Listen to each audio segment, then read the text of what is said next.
हे friends, तो आज हम बात करने वाले हैं सिनेमाकॉन के पैनल के बारे में, जिस पर टॉपिक पेंडिंग पड़े हुए हैं, लेकिन इस बार उसे पूरा खत्म करते हुए शुरुआत करते हैं पैरामाउंट की सारी अनाउंसमेंट के साथ कि सिनेमाकॉन के उस पैनल में फिल्मों से रिलेटेड इस स्टूडियो की तरफ से क्या क्या अपडेट दिए गए, जिसमें आपको ये बात तो पता ही होगी कि मिशन इम्पॉसिबल डेड रेकनिंग के पार्ट 1 के ऑफिशियल ट्रेलर को वहां पर रिलीज नहीं किया गया क्योंकि फिल्म अभी तक पूरी तरीके से कंप्लीट नहीं हुई थी। लेकिन जबकि मैं ये वीडियो बना रहा हूँ तो फाइनली इस फिल्म की प्रोडक्शन पूरी तरीके से अपना पैकअप कर चुके हैं और इसीलिए इस फिल्म का ट्रेलर रेडी नहीं हो पाया था, जिसके बाद अब लगता है कि फैंस को वो सर्विस देखने के लिए मिलेगी। लेकिन सिनेमाकॉन वालों के लिए वहां पर 20 मिनट का स्पेशल पैनल इस फिल्म की क्लिप को दिखाकर किया गया, जो कि ऑनलाइन अवेलेबल है। अगर आप पढ़ना चाहते हो यानी कि इंटरेस्टेड हो तो पढ़ सकते हो, लेकिन उससे मैं रीड कर अपना आपका तो छोड़ दो, मेरा खुद का मजा खराब नहीं करना चाहता, इसलिए इसे छोड़कर बात की जाए transformer rise of the beast और इसी के बन रहे यूनिवर्स के बारे में। तो इससे रिलेटेड जो ट्रेलर है आपने भी देखा है, मैंने भी देखा है, वो यूट्यूब पर अवेलेबल है। लेकिन इसी से हटकर इस फिल्म के फ्यूचर का भी हिंट दिया गया, जो कि एक हिसाब से प्रीक्वल है और पूरी की पूरी ट्रिलॉजी। लेकिन ज्यादा खुश होने की बात नहीं है क्योंकि ये पूरी ट्रिलॉजी असल में एनिमेटेड होने वाली है, जिसका एनिमेशन स्टाइल तो रिवील नहीं किया गया, लेकिन कास्टिंग के नाम पर हमें मेगाट्रॉन और ऑप्टिमस प्राइम के एक्टर का नाम बता दिया गया, यानी कि वॉइस एक्टर का, जिसमें क्रिस हेम्सवर्थ यानी कि हमारे थॉर ऑप्टिमस प्राइम की वॉइस देने वाले हैं और मेगाट्रॉन की वॉइस के लिए ब्रायन ट्रेलर हेनरी को कास्ट किया गया है, जो दोनों ही यंगर वर्जन रहेगी। यानी कि ये कहानी है प्रीक्वल की, जिसके बजट को लेकर के स्टूडियो ने भी खुद सोचा, लेकिन कहानी इतनी औसम थी कि वो लोग फैंस को इस स्टोरी को सुनाने के लिए इतने ज्यादा बेताब है कि एनिमेशन भी उनकी नजर में एक परफेक्ट फिल्म रहेगी, जिसे अगर लाइव एक्शन बनाया जाए तो उनका बजट एक ही फिल्म पर बिलियन में खर्च हो जाएगा। इसलिए उन चीजों का कॉम्प्रोमाइज करते हुए फैंस को बिल्कुल भी ना डिसअपॉइंट करते हुए अच्छी खासी फिल्म बनाई जाएगी। और हाँ, ये भी याद रहे कि ये फिल्म नेटफ्लिक्स पर आ रही उस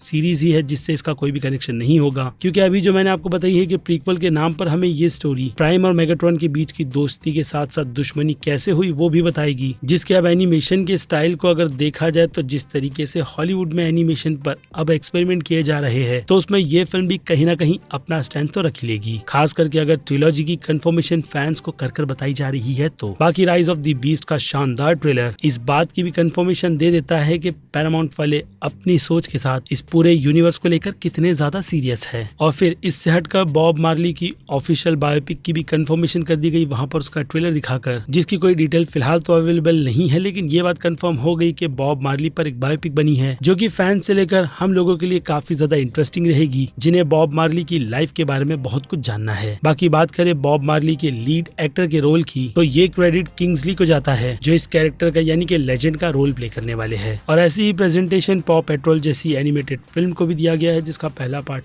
हिट था। तो उसी की राह पर चलते हुए किम करदर्शियन अपने दोनों बच्चों के साथ इस फिल्म में किसी कैरेक्टर को वॉइस देगी, जिसमें आई एम नॉट इंटरेस्टेड। बाकी अगर आप हो तो वो फिल्म 29 सितंबर इसी साल रिलीज होने वाली है। और इसके अलावा पैरामाउंट वालों की तरफ से द स्मॉफ मूवी की ऑफिशियल कंफर्मेशन यानी कि एनिमेटेड फिल्म भी आ रही है, जिसकी ऑफिशियल रिलीज डेट 14 फेब साल 2025 की है, जिस फिल्म में लीड हम रिहाना को देखने वाले हैं, यानी कि वॉइस एक्ट्रेस को। और इसी के साथ साथ स्माइल 2 फिल्म की भी ऑफिशियल कंफर्मेशन यहाँ पर कर दी गई, जिस बारे में आप सभी को पहले से ही पता है। और ऐसी ही नोन खबर सोनिक 3 फिल्म को भी लेकर कर दी गई है, जो कि पहले ही कंफर्म कर दी गई थी, लेकिन ऑफिशियल अनाउंसमेंट थिएटर वालों को राहत देती है कि इस यूनिवर्स को आगे बढ़ाया जा रहा है। और सिर्फ यही नहीं बल्कि नकल्स पर एक पूरी की पूरी सीरीज बनाई जा रही है, उसकी भी ऑफिशियल कंफर्मेशन प्रोडक्शन के फोटो को डालकर कर दी गई थी कि एक सीरीज पैरामाउंट प्लस के लिए बनाई जा रही है, जो कि एक्चुअल में नकल्स के साथ साथ सीक्वल में दिखाए गए एक ऐसे पुलिस ऑफिसर के कैरेक्टर पर फोकस करेगी जिसे नकल्स ट्रेन करने वाला है। बाकी देखते हैं कि थिएटर से सीधे ओटीटी यानी कि स्ट्रीमिंग प्लेटफॉर्म पर सोनिक के इस यूनिवर्स की स्पिन ऑफ की सीरीज का एनिमेशन होता कैसा है, क्योंकि इसके पहले भी एक शॉर्ट फिल्म को रिलीज किया गया था जो देखने में चाइल्डिश थी, लेकिन फिर भी एनिमेशन का स्टाइल अच्छा था। लेकिन यहाँ पर बात आ जाती है क्वालिटी की, जिस पर ध्यान देते हुए मुझे लगता है स्टूडियो काफी ज्यादा अच्छा खुद को प्रेजेंट करने की कोशिश ही करेगा, वरना फिल्मों और उनके प्रोजेक्ट्स यानी कि स्पिन ऑफ जो कि आज की ओटीटी की तारीख में कंटेंट निकल कर आ रहे हैं, उससे ऑडियंस जल्द ही पक और थक भी जाती है। ऐसे में पैरामाउंट वाले की तो ये बस एक शुरुआत है। और फिर उसके बाद इस प्रेजेंटेशन में टीनेज म्यूटेंट निंजा टर्टल की आ रही एनिमेटेड फिल्म की भी प्रेजेंटेशन दी गई, वो भी सेंट रोग की तरफ से कि उनकी ये पहली एक फिल्म होगी जो कि फैमिली अपने बच्चों के साथ बैठ करके देखने वाली है। बाकी टीनेजर्स को लेकर के जो कंट्रोवर्सी चल रही है फिलहाल तो उसमें ना तो मैं इंटरेस्टेड हूँ ना ही आप, क्योंकि हम कंटेंट लवर जब तक इस कंटेंट को अपनी आंखों से ना देख ले तब तक कुछ भी चीजें पता नहीं चलेगी, क्योंकि एक छोटे मोटे से टीजर से ये बात तो कंफर्म नहीं हो जाती कि फिल्म अच्छी है या फिर बुरी। हालांकि कुछ केसेस बेसिस में चीजें जल्दी ही रिवील हो जाती है। और फिर इसके बाद अगली प्रेजेंटेशन थी स्पंज बॉब के यूनिवर्स से रिलेटेड, जिसकी एक और आने वाली फिल्म की कंफर्मेशन दे दी गई है, जिसका कोई भी लेना देना नेटफ्लिक्स पर आ रही सेविंग बिकनी बॉटम जैसी फिल्म से बिल्कुल भी नहीं है, क्योंकि पैरामाउंट वालों के अकॉर्डिंग वो लोग स्पंज बॉब के इस यूनिवर्स को पहले से काफी ज्यादा बड़ा और काफी ज्यादा बेटर बनाने वाले हैं, ऐसा उनकी तरफ से कहा गया है। क्योंकि इस बार उन लोगों की तरफ से कहानी का कंटेंट फ्लाइंग डचमैन जैसे विलेन को प्रेजेंट करने का है, यानी कि घोस्ट पायरेट्स, जिसे लेकर कुछ अच्छा सा तो फील होता है। लेकिन खैर देखते हैं कि जब इस काफी बड़ी प्रॉमिसिंग फिल्म को अनाउंस किया गया है तो फिर उसका एनिमेशन स्टाइल भी होता कैसा है, क्योंकि 2 फिल्मों में डिसअपॉइंटमेंट्स ऑलरेडी फैंस को मिल चुकी है। बाकी नेटफ्लिक्स वाले इस पर फिल्म बनाकर खुद की मिल्किंग तो कर ही रहे हैं, लेकिन कुछ डाई हार्ड फैंस इस फिल्म को थिएटर में देखकर उससे अच्छा खासा बॉक्स ऑफिस नंबर भी देना चाहते हैं, जो कि इसके पहले पार्ट ने ऑलरेडी जनरेट कर रखे हैं। और खैर फिर इससे हटकर अवतार द लास्ट एयरबेंडर की भी प्रेजेंटेशन दी गई, यानी कि वही बड़े बड़े वादे इस यूनिवर्स को भी लेकर, जिसकी कॉन्सेप्ट आर्ट को देखकर कुछ प्रॉमिसिंग तो अंदर से फील होता ही है। लेकिन उसमें अब भी लाइव एक्शन की कंफर्मेशन निकल कर नहीं आई है, बट ये कॉन्सेप्ट आर्ट हमें थोड़ी बहुत उम्मीद देती है कि इस यूनिवर्स को भी लेकर पैरामाउंट वाले कुछ बड़ा या फिर कहूँ बहुत बड़ा कुछ करने की प्लानिंग में है। और फिर इसके बाद कुछ बड़ी कास्टिंग की अनाउंसमेंट के साथ साथ इस फिल्म की ऑफिशियल रिलीज डेट को भी अनाउंस किया गया, जो कि साल 2024 मई 24 की ऑफिशियल रिलीज डेट पर सेट है। और फिल्म का टाइटल है इफ,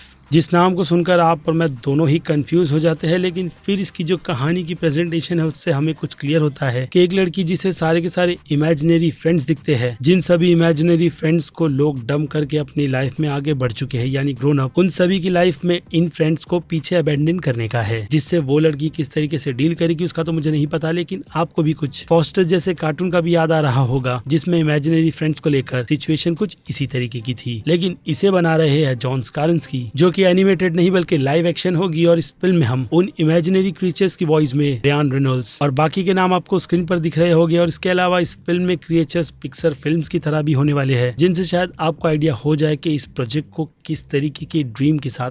किस तरीके की इमेजिनेशन के साथ बनाया जाएगा। लेकिन हाँ, देखना इंटरेस्टिंग ये भी होगा कि जॉन स्कारन्स्की इस फिल्म को अ क्वाइट प्लेस के बाद कैसे प्रेजेंट करेगी। और फिर इससे हटकर बात की जाए क्वाइट प्लेस के आ रहे स्पिन ऑफ की, यानी कि डे 1 फिल्म की, जो कि 8 मार्च साल 2024 में रिलीज होगी। तो उसके ऑफिशियल टीजर को दिखाया गया, यानी कि डे 1 की सिचुएशन में अब उन क्रिएचर्स की कंफर्मेशन ही कर दी गई है कि असल में वो एलियंस थे और सीधे अर्थ पर मीटियोर की वजह से आ गए थे, या फिर आसमान से गिर रहे कुछ चीजों की वजह से। जिसके बाद मचता है केओस और टीजर वहीं पर खुद को एंड करते हुए ये हिंट दे देता है कि डे 1 की शुरुआत असल मायने में कितनी बुरी होने वाली है। बाकी रही बात कास्टिंग की, तो वो भी आपको स्क्रीन पर दिख रही होगी कि इस फिल्म में किन किन एक्टर्स को लेकर इस फिल्म की क्या पूरे यूनिवर्स की शोभा बढ़ाई जा रही है। क्योंकि आफ्टर ऑल इस फिल्म को जॉन स्कारन्स्की के बाद कोई दूसरा डायरेक्टर डायरेक्ट कर अपनी प्रेजेंटेशन इस यूनिवर्स में देने वाला है। जिन सभी छोटी मोटी अपडेट्स को लेकर अब आपकी क्या राय बनती है वो आप मुझे कमेंट में लिखकर बताइएगा, क्योंकि मेरी तरफ से पैरामाउंट की इस प्रेजेंटेशन सिनेमाकॉन की इतनी ही थी। फिर क्या बाकी, मैं हूँ Aziz movie stock channel, like share और सब्सक्राइब भूलना मत। मिलूंगा जल्द ही दूसरी किसी वीडियो में। Till then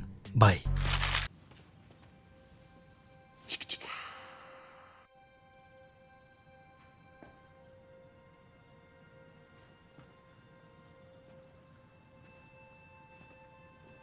You're still here. It's over. Go home.